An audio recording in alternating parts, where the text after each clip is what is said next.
आज होता सॅटर्डे, तर सॅटर्डेमध्ये छान ब्रेकफास्टमध्ये बनवले मिक्स डाळीचे छान असे आप्पे बनवले, जेणेकरून रूही सॅटर्डेला छान असा टिफिन येईल आणि आमचाही छान असा ब्रेकफास्ट होईल. सोबतच इथे बनवले शेंगदाणे प्लस ओल्या नारळाची चटणी, सोबत ओल्या नारळामधलं जे नारळ पाणी उरलं होतं ते छान मी असं गाळून घेतलं. यावर फक्त माझा हक्क होता, कारण की तुला ते अजिबात आवडत नाही आणि हेही पीत नाही. त्याच्यामुळे याआधी असं व्हायचं, आईकडे गेलो ना तर तिघंही भाऊ नाही का आम्ही त्या नारळ पाण्यासाठी मस्त भांडणं व्हायचे आणि तिघांना एक एक घोट प्यायला मिळत होतं.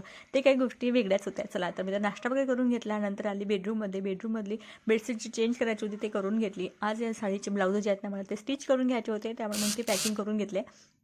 आज किंवा उद्या जेव्हा बाहेर जाऊ तेव्हा म्हटलं हे ब्लाऊज द्यायचे आहे, नंतर मला लक्ष राहत नाही, त्याच्यामुळे मग ते आधी काम करून घेतलं. आमच्याकडचं लाईट गेलं होतं, त्याच्यामुळे लाईट लावला. हा मी पहिल्यांदाच काम केलं एवढं, तर चला थोडं हळूहळू मी काहीतरी शिकत आहे. तर चला इथे लाईट लावून घेतलं, त्यावर माझ्या चेहऱ्याचे हावभाव तुम्हाला कळलेच असतील. चला ते करून घेतलं. म्हटलं सकाळी आज यानं कपडे मला मशीनला लावायचे होते. म्हटलं हे काम होईपर्यंत आपल्या घरामधले छोटे मोठे काम होती, तर चला इथे मी मशीनमध्ये कपडे लावून घेतले. आणि आमच्या घरामध्ये काहीतरी इश्यू चालू आहे, त्यामुळे लाईटाचे आहेत ना का माहीत नाही, 2 महिन्यापासून जातच आहेत. इन्व्हर्टरचा काहीतरी प्रॉब्लेम आहे, तर ते चालू आहे. तर चला सोबत दुपारच्या वेळेस छान म्हटलं मला तूप बनवायचं, त्यामुळे तूप बनवायला घेतलं आहे.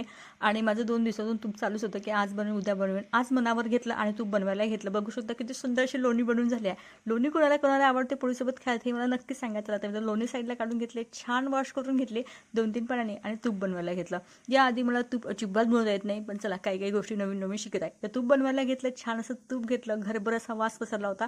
छान तूप काढून घेतलं. तर बाय.